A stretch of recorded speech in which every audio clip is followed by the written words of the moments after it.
Que vaut pour toi la vie d'un homme? Sur quels critères tu te bases pour estimer quelqu'un? Ce sont les mêmes critères que tu vas t'appliquer à toi-même. Aime ton prochain comme toi-même. Nous apprenons aujourd'hui à nous estimer. Une mauvaise estime de soi peut te conduire dans beaucoup de vices et de péchés parce que tu vas chercher à te rassurer sur ta propre valeur. Comment avoir une estime de soi solide et te voir comme Dieu te voit, sans pour autant tomber dans l'orgueil? Nous allons voir aussi que certaines méthodes de développement personnel ne sont pas compatibles avec la foi chrétienne. Bienvenue à tous sur Kavod Life. Je suis heureuse de vous accueillir pour notre premier podcast officiel. Je m'appelle Linda. Ici, nous parlons renouvellement de l'intelligence, vie dans l'esprit, guérison intérieure. L'objectif, c'est de parvenir à la stature du Christ et de manifester la gloire de Dieu. L'estime de soi, c'est la perception que tu as de ta propre valeur. Tu as une valeur réelle et il y a la manière dont tu te perçois. Je veux te dire que c'est parce que tu penses ça de toi que tu te comportes de cette manière et que ta vie est comme ça. Si tu penses que tu es nul, ton cerveau sera inhibé et tu ne pourras rien apprendre. Si tu penses que tu es paresseux, pareil. Si tu penses même que les autres ne te respectent pas, tu vas réussir à te comporter d'une manière qui va faire que les autres en face ne vont pas te respecter. Et avant que tu ne me dises « Non, je suis vraiment comme ça », je vais te parler de ta vraie valeur. Que vaut la vie d'un homme? 2 moineaux ne sont-ils pas vendus pour 1 sou? Or, pas un seul ne tombe à terre sans que votre Père le veuille. Quant à vous, même les cheveux de votre tête sont tous comptés. Soyez donc sans crainte, vous valez plus qu'une multitude de moineaux. Dieu dit que tu as du prix à ses yeux et que tu vaux plus que toutes les autres créatures. Quand il a fini de te créer, il a dit que tu étais très bon, que tu étais excellent, que tu étais merveilleux. Tu es créé à son image et à sa ressemblance. Dieu n'est-il pas bon? Dieu n'est-il pas capable de réussir? Qu'est-ce que Dieu n'est pas capable de faire? Tu es à son image et à sa ressemblance. Il est vrai que le péché a corrompu la nature humaine, mais Jésus a cloué ta chair à la croix et t'a délivré de l'esclavage du péché. Donc, c'est parce que tu ne savais pas qui tu étais que tu pouvais te permettre de croire que tu n'étais pas assez bon, que tu ne pouvais pas réussir, que tu n'étais pas digne d'obtenir quelque chose. C'est un mensonge. Il faut que tu puisses identifier les mauvaises croyances que tu as sur toi pour les changer. Tant que tu ne changes pas ce que tu penses de toi-même, tu vas continuer à reproduire les mêmes cycles parce qu'il te sera fait selon ta foi.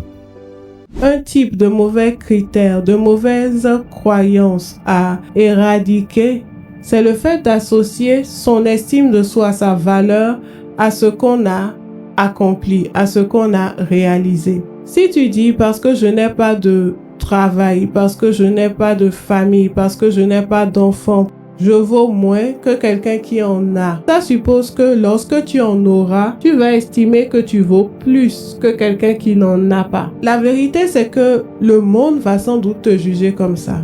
Le monde va sans doute dire que parce que tu n'as pas toutes ces choses, tu vaux moins que ceux qui en ont. Pardonne-leur car ils ne savent pas ce qu'ils font. Donc n'associe jamais ton estime à tes réalisations. Une deuxième source de mauvaise croyance à éliminer d'urgence, c'est nos généralisations. Quand tu as eu une mauvaise expérience, tu as essayé d'apprendre quelque chose, ça n'a pas marché. Tu t'es investi dans plusieurs relations amoureuses, ça n'a pas marché. Tu as peut-être investi, tu as essayé d'entreprendre plusieurs fois, ça n'a pas marché. On a tendance à généraliser. Je suis nul, je ne le mérite pas, je n'y arriverai jamais. En fait, les faits sont là, c'est vrai, mais la conclusion que tu en tires est souvent extrême. On a tendance à dramatiser. Une autre source de mauvais critères d'évaluation, c'est ton environnement. Parce qu'on voulait être accepté, approuvé par les autres. Du coup, on a tendance à s'approprier les critères d'évaluation de notre éducation, de notre culture, etc. Par exemple, un enfant qui ramène 18 de moyenne. Mais tout ce que ses parents trouvent à lui dire, c'est les 2 points qui restent, tu les as laissés à qui? Malgré qu'il est très bon, il aura une mauvaise perception de sa valeur parce que pour lui, tout ce qu'il fait n'est jamais assez bien. Si tu as été harcelé à l'école par tes camarades ou alors par un supérieur hiérarchique, n'importe qui dans ton environnement qui n'a cessé de te répéter que tu étais nul, que tu n'étais pas assez bien, que tu n'en valais pas la peine, pareil. Prends le temps de te demander si tu ne t'es pas approprié les paroles de cette personne. Et si tu veux toujours continuer à lui donner autorité sur ta vie aujourd'hui. Parce que même si dans cette saison de ta vie-là, tu n'avais pas une certaine compétence, ça ne veut pas dire que tu n'es pas capable de l'obtenir. Et peut-être que simplement, tu n'as pas cette compétence-là, mais que tu es doué en autre chose. Donc, on ne t'impose pas ce que tu dois devenir. Ça, c'est les mauvais critères d'évaluation. Mais il y a les bons critères d'évaluation que nous n'allons pas développer ici aujourd'hui parce que le but, c'est d'apprendre à changer les mauvaises croyances. Mais les bons critères d'évaluation, c'est vivre en accord avec tes valeurs. À une époque de ma vie, par exemple, je n'étais pas en paix avec moi-même parce que je ne travaillais pas, je ne m'investissais pas dans ce qui comptait pour moi. Donc, il est bon de se demander quelles sont mes propres valeurs. Qu'est-ce que j'estime? Parce que quand tu t'investis dans ce que tu trouves important, automatiquement tu te valorises et ta vie prend du sens.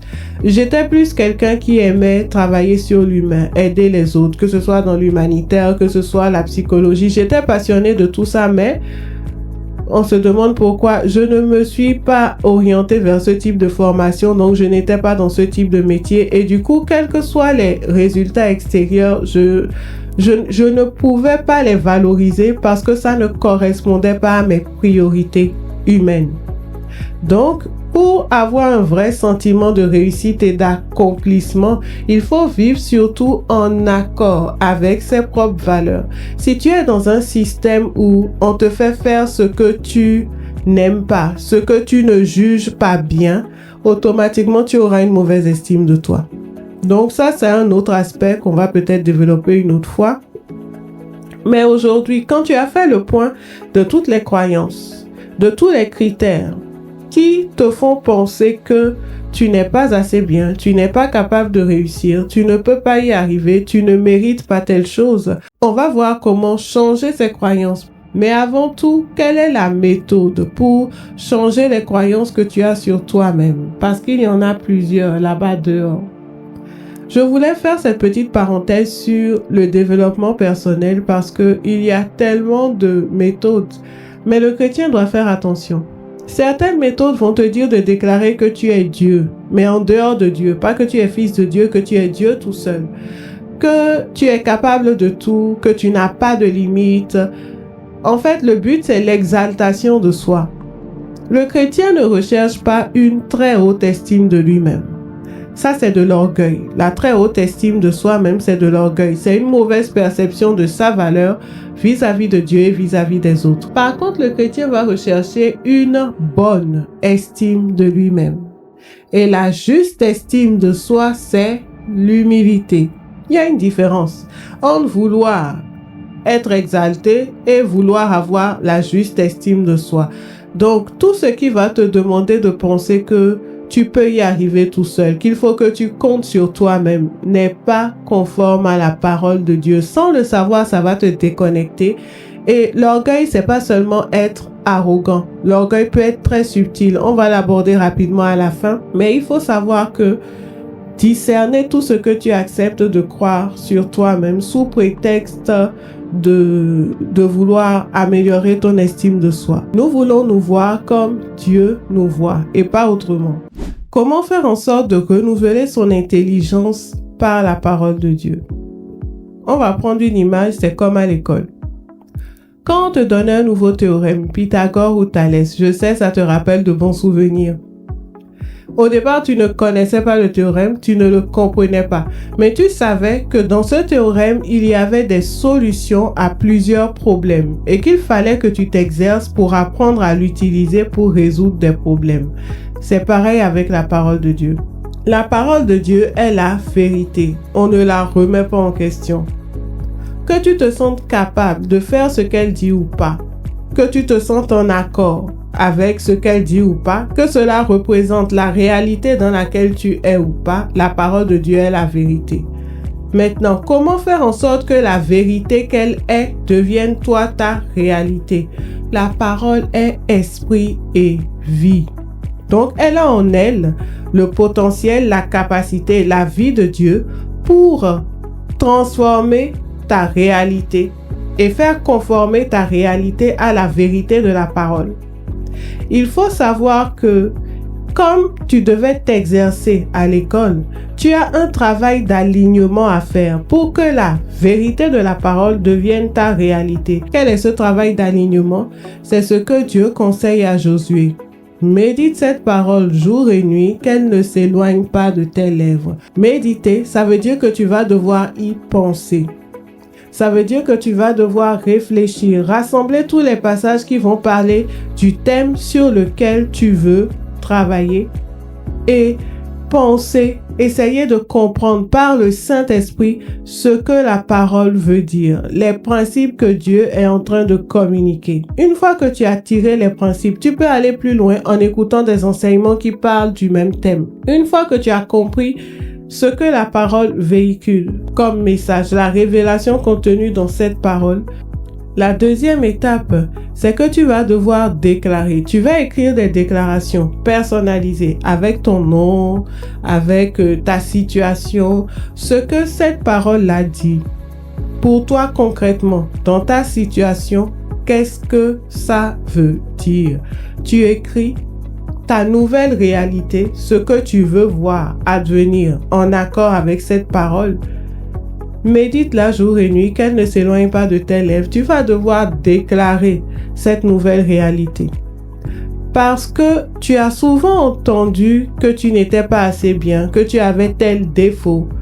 Or, la foi vient de ce qu'on entend. Donc, il ne faut pas seulement méditer la parole, mais il faut aussi la déclarer pour que la foi vienne dans le fait que c'est ta nouvelle réalité, dans le fait que désormais tu es capable d'accomplir cette chose, que désormais tu fonctionnes de telle manière. Médite-la jour et nuit. Il y a ici une notion de répétition, matin et soir, mais pas seulement. Les psychologues nous disent que pour acquérir une nouvelle compétence, il faut bien 3 semaines à peu près. Donc, tu dois rester de manière consistante sur le même thème. Au fur et à mesure, tu vas te rendre compte que tu vas changer de perception sur toi-même. Au départ, ça va te sembler bizarre. Tu ne vas pas te sentir capable de faire ce que tu dis. Mais au fil du temps, ça va te sembler complètement normal, complètement plausible. Parce que c'est la parole de Dieu et qu'elle a en elle le pouvoir de te transformer. Tout a été créé, tout a été fait par la parole. Alors maintenant, 3 thèmes sur lesquels tu peux travailler pour rebâtir une estime de soi faible. L'amour de Dieu.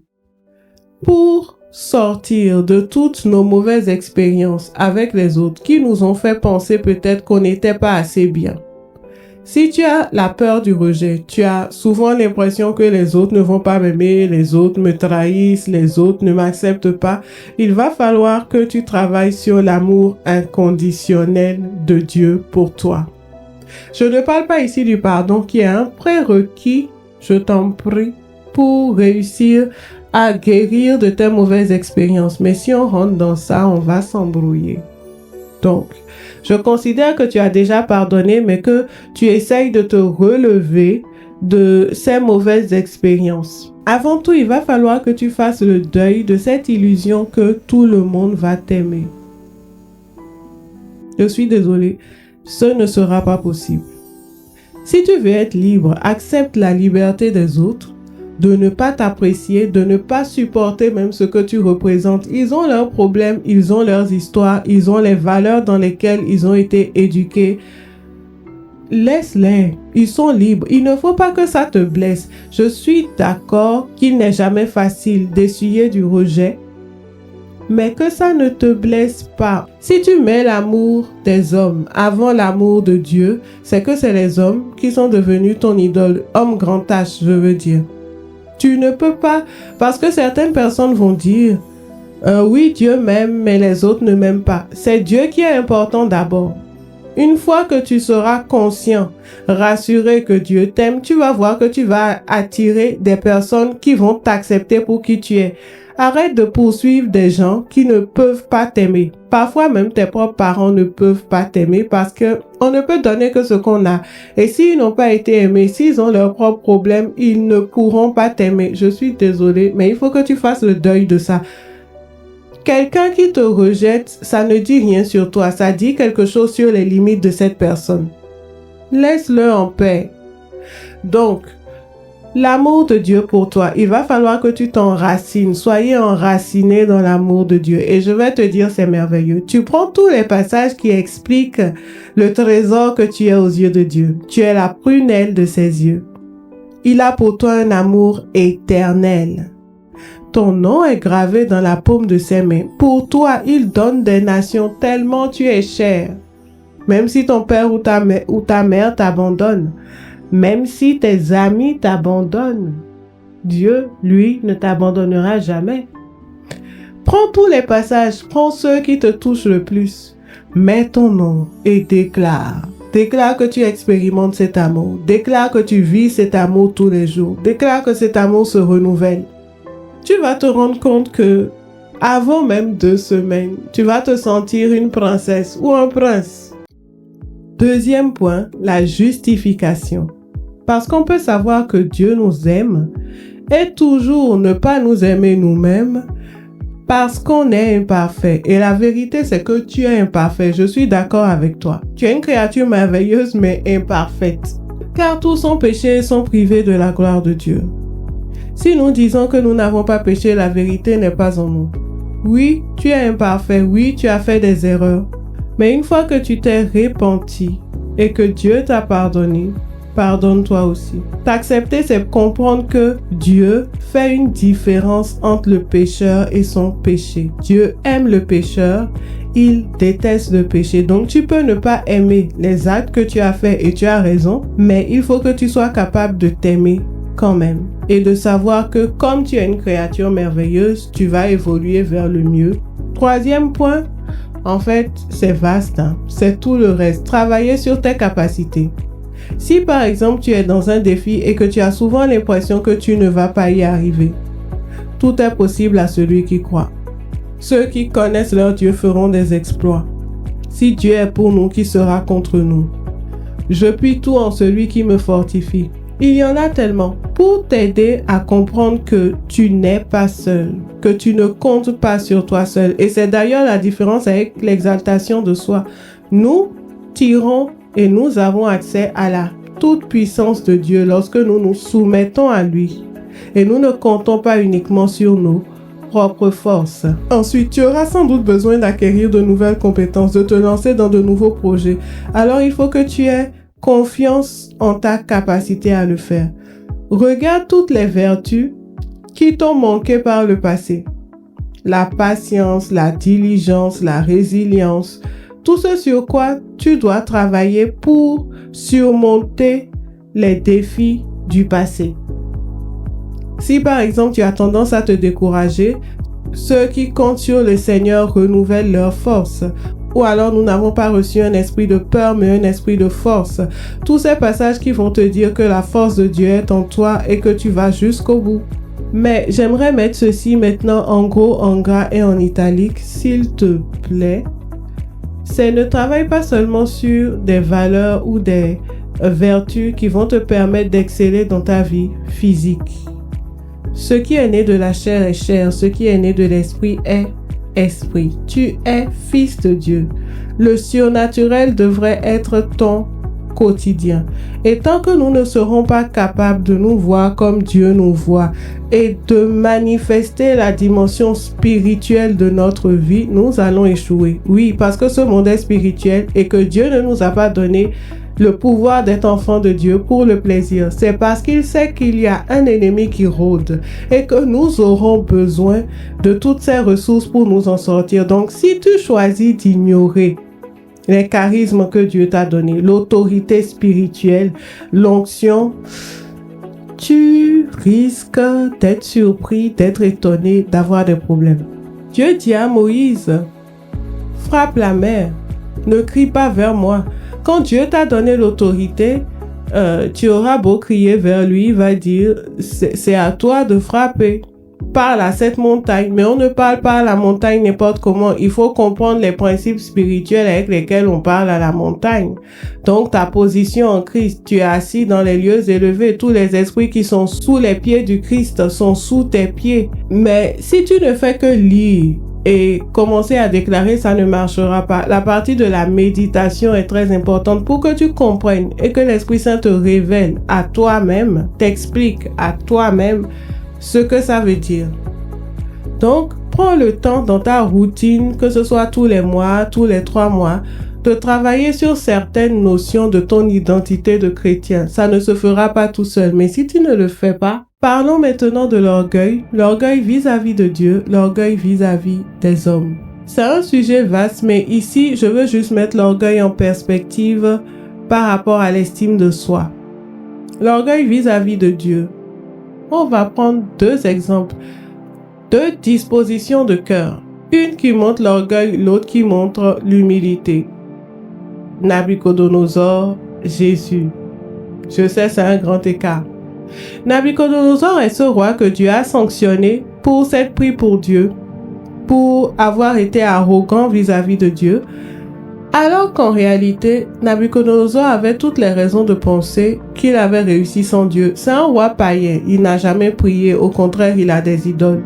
Et il a réussi à conquérir tous les peuples, y compris le peuple de Dieu.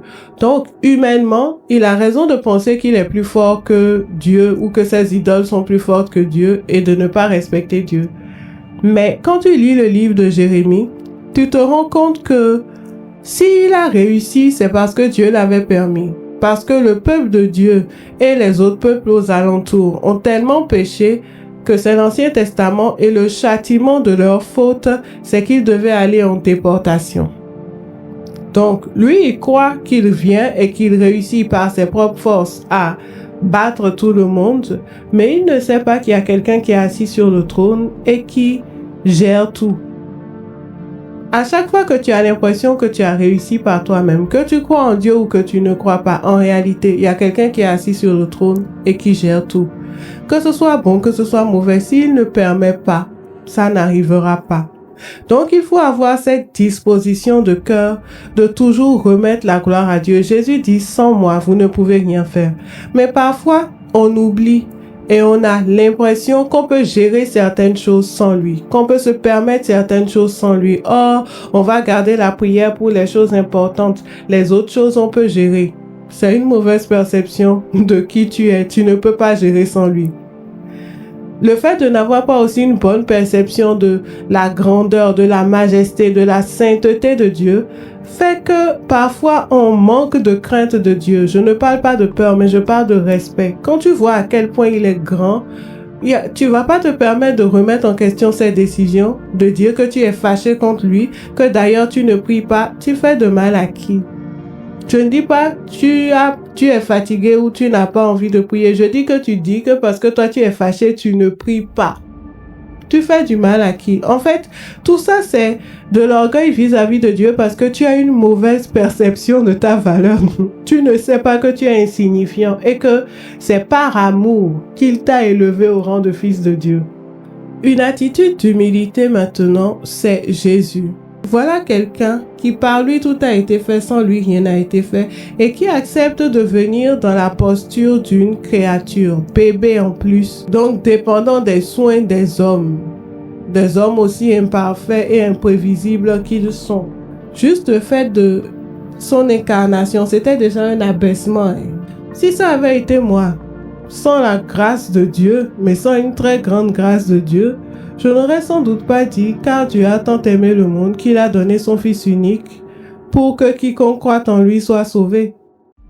j'aurais sûrement dit, le Fils unique vous a aimé. Et c'est pour ça qu'il a accepté souffrir pour venir vous sauver. Comment tu endures tout ça et tu donnes encore la gloire à Dieu? Il est vrai qu'il est Dieu, mais quand il dit Dieu, il parle du Père dans ce cas-là. Mais comment ça se fait que c'est toi qui fais tous ces efforts et pourtant tu donnes la gloire à Dieu? Et dans tout ce que tu fais, tu dis, je ne fais que ce que je vois mon Père faire. Il avait tous les pouvoirs, mais il n'en a jamais abusé. Il s'est soumis au Père d'une manière extraordinaire. La mort de Lazare. Il aimait Lazare et voir Lazare mourir lui en a coûté. Il aurait pu dire, il n'est pas question que mes amis disent que je les ai abandonnés. Il n'est pas question que je vois mes amis pleurer. La preuve que ça lui a fait de la peine, c'est qu'il a pleuré avec Marthe et Marie. Mais parce que ça allait donner plus de gloire à Dieu que Lazare meure et qu'il ressuscite, il a attendu. Ça lui a coûté d'attendre. Sinon, il n'allait pas pleurer. Et au moment de ressusciter Lazare encore, Père, je sais que tu m'exauces toujours. Au-delà de nous apprendre à prier, au-delà de faire le miracle pour qu'on croie, il est encore indirectement en train de dire, ce n'est pas moi qui fais ce que vous allez voir là, c'est la grâce de Dieu qui le fait. Je t'invite à reméditer sérieusement sur l'humilité de Jésus parce que c'est le modèle par excellence. Et tu vas te rendre compte que si on avait la posture du cœur de Jésus, on comprendrait qu'on est des intendants. Intendant des personnes qui sont sous ta responsabilité, intendant des responsabilités que tu as, intendant de l'argent que tu as à ta disposition. On allait beaucoup moins en abuser et beaucoup plus le mettre au service de Dieu si on avait cette perspective. L'orgueil vis-à-vis des hommes. On pense souvent que les orgueilleux sont fiers, arrogants, mais en réalité, ils ont une très mauvaise estime de soi. Et c'est pour ça qu'ils sont très sensibles. Dès qu'on touche à soit ce qu'ils estiment être leur faiblesse, soit ce qu'ils estiment être leur force. La parole de Dieu nous dit de ne pas rechercher les premières places. Il y a une première manifestation de l'orgueil vis-à-vis des hommes qui est que tu vas toujours vouloir être mis en avant. Toujours. Et à chaque fois que dans un groupe, on ne va pas te donner la parole, on ne va pas appeler ton nom, on ne va pas te féliciter. Même si tu ne le dis pas, tu es frustré à l'intérieur et tu ne veux plus participer, tu ne veux plus être dans ce groupe-là. Orgueil.